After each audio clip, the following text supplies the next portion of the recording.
You're listening to the Learning Clinic on CKLU 96.7 FM. Tonight we're taking a look at some trends that I think may be coming in a not so distant future to our secondary schools and our elementary schools.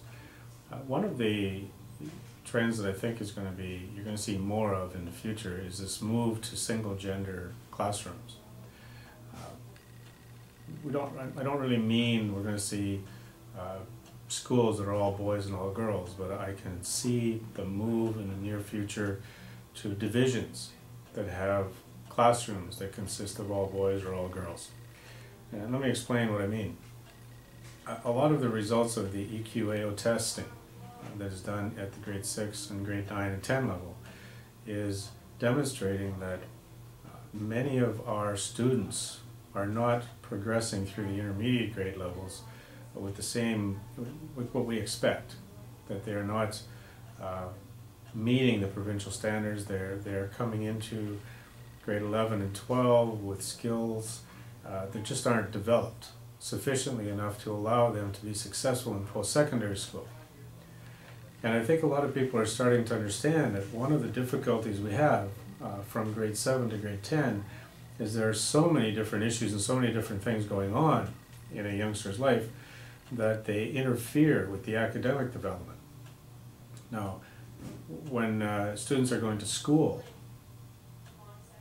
they have to be concerned about their academic skill development. We have heard so many people talk about the fact that schools have to be responsible for social development and helping children develop the skills they're going to need when they get out into the workforce, skills that are non-academic, skills that are transferable. Well, I think what's been happening is that we've been focusing so much more on developing all these social skills and these skills that are non-academic that we're missing the boat on academics.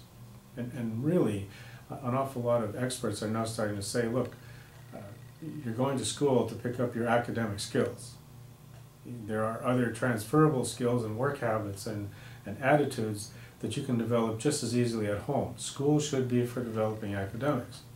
So when you take a look at the dynamics of an elementary school system from JK up to grade 6, everything seems to be pretty good with the mixed classes, the mixed gender classes. So mixing boys and girls is fine up to grade 6, but I personally have taught at the grade 7 and 8 level, and I've seen classes of grade 9s and 10s, and I can definitely tell you that if you took an education system where the students were mixed up to the end of grade 6, and then in grade 7, 8, 9, and 10 they went into single gender classrooms, all boys, all girls, and then when they get back into grade 11, because of the fact that you've got students who are taking courses that are getting them prepared to go to post-secondary school, and at that particular point in time you don't have a lot of the distractions that you have during those 4 years from grade 7 to 10, I think then you mix them back up again in grade 11 and 12, I think you'd find that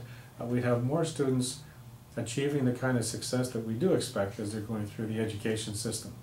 All we have to do is take a look at our own situation in Greater Sudbury.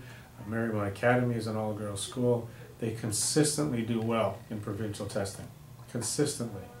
And when you talk to students who have gone through that entire program from grade 7 up to grade 12, all of the girls at the school say that they love the fact that they can go there, they're in single gender classrooms, they don't have an awful lot of the nonsense that takes place in mixed classes, and they can concentrate on maximizing their potential as students.